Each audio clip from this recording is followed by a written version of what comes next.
Here I have Realme 9 Pro Plus, and today I'm going to show you how to change date and time settings on this device. So to do this, firstly you have to open settings, then go to the system settings, and then go to the date and time. So here you can, for example, switch hour format from 24-hour to 12-hour. You can set it, like, in order to change date and time you have to firstly disable automatic date and time. Here you can change your date, here you can change your time.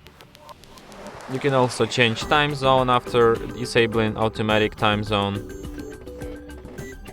And you can also enable dual clock, like the first clock will be from your current region and the other one will be from your home region, which you can set up here.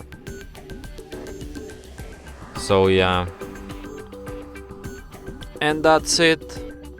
Thanks for watching. If you find this tutorial useful, don't forget to hit that like button and subscribe to our channel.